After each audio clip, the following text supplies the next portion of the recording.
Oh, you're early. Well, I suppose you came for a little bit of cruise news, so let's do it.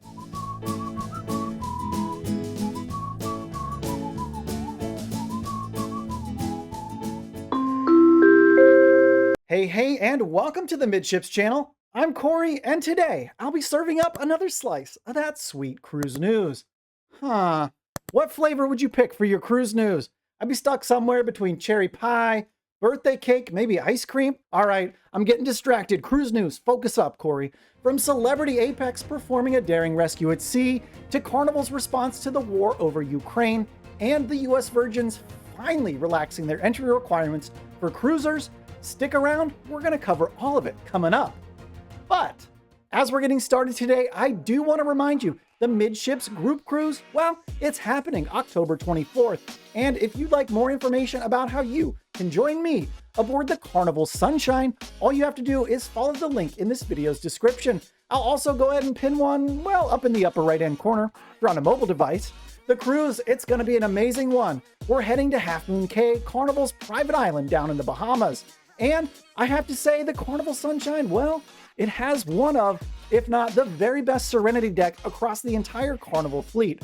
So even if you just want to kick the tires on the cruise, go ahead, hop into the Facebook group for it.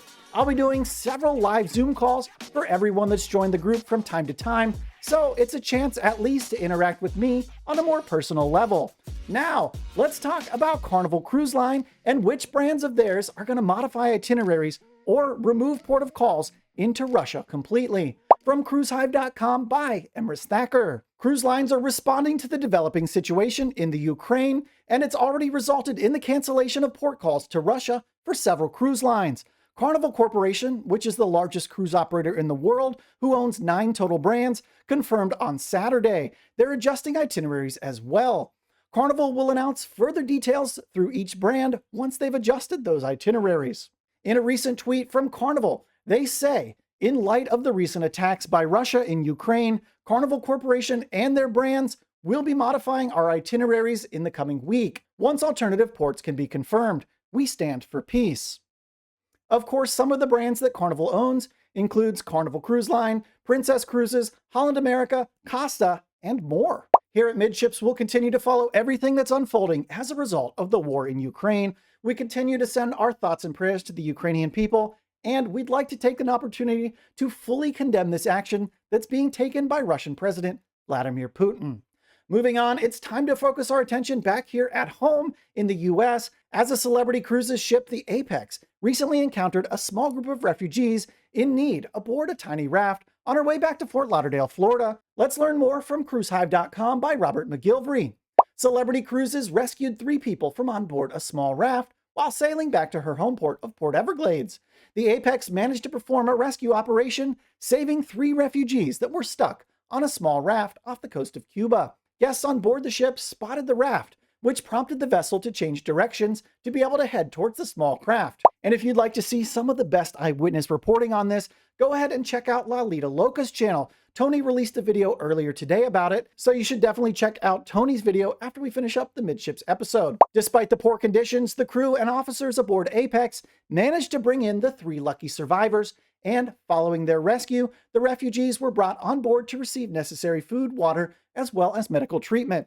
What happens next with the 3 remains to be seen, but usually refugees or those involved in shipwrecks that are picked up at sea, they're typically sent back to their original country of origin. And our congratulations to the crew aboard Celebrity Apex. Great work. We absolutely love hearing stories of how cruising is helping to legitimately save lives around the world. And this is just a small example of exactly that. Now, before we get into our next story about Royal Caribbean soon having all of their ships back on the seas, I do need to remind you that down in the description below this video, you can find links to all the articles referenced in today's episode. Also, at the very top of my description, there's a link to the Midships Instagram page. That's where you can see all the cool stuff I do behind the scenes here at the channel, but don't really post on YouTube. Check it out. You can search for us. It's just Midships Cruise. Also, I'll go ahead and pin a link up here in this upper right-hand corner. And I know I'm forgetting something. Oh yeah, last but not least, don't forget my Amazon influencers page. It's open for business 24 hours a day, and all the items in there, they ship with Amazon Prime. You can go ahead and get them in just a day or two. Most of them cost $8, maybe up to 20, and you didn't know just how much you needed them until you forgot them on your next cruise. Thanks so much for checking it out. Now let's get back into the cruise news and Royal Caribbean. They want to let us know they've carried over 1 million guests since cruises resumed. Let's learn more from cruisehive.com by Robert McGillivray. With 21 Royal Caribbean cruise ships back in operations and the last couple of vessels slated to return over the next few months, the cruise line's making decent headway to return their full fleet to operation. Since Quantum of the Seas first began operations in Singapore, over 1 million people have now sailed aboard a Royal Caribbean ship. While that number might not sound like a big deal, considering the fact that most ships didn't even start operating until July of last year, the build-up, well, it's quite remarkable. Freedom of the Seas was the first ship here in the US to resume operations back on July 2nd of last year. She first sailed out of Miami with a stop in Nassau, Bahamas, as well as at Royal Caribbean's private island, Perfect Day at Coco Cay. And in my opinion, it's those private islands that made all the difference for cruise lines. They really offered the cruise lines a nice, sheltered, controllable area to bring their guests back to while remaining in a bubble, so to speak. And that's not the only Royal Caribbean news today, because in just 1 week from now, the cruise line's newest and largest ship ever built, Wonder of the Seas, will begin operations from South Florida. And following the Wonder of the Seas, there'll be only 6 remaining ships to bring Royal Caribbean back up to their full capacity. And those ships include the Vision, Spectrum, Serenade, Rhapsody, Voyager, as well as Radiance of the Seas.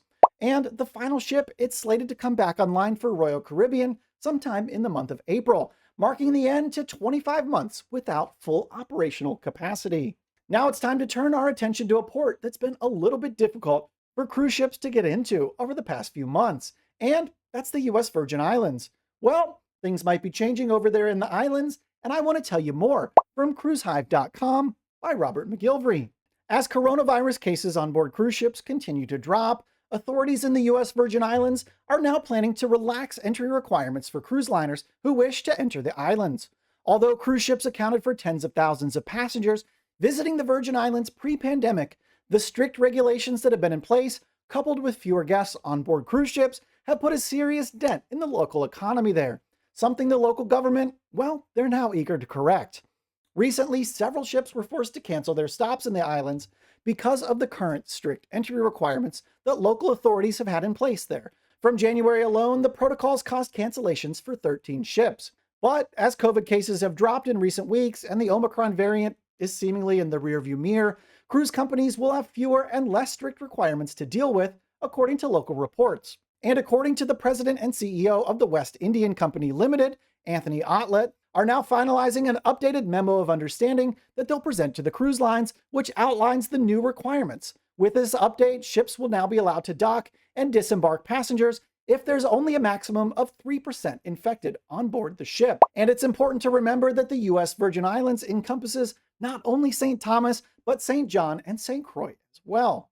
Okay, now do me a favor, take a quick second, go ahead and look down below this video and make sure you're indeed subscribed to the channel. I've noticed only like 20% of you who actually watch all the time are subscribed, and that's a darn shame because I put out new cruise content every single day, and it's really important stuff to know if you love cruising. Thanks so much for stopping by the channel today, and until tomorrow, we'll see ya on the Midships.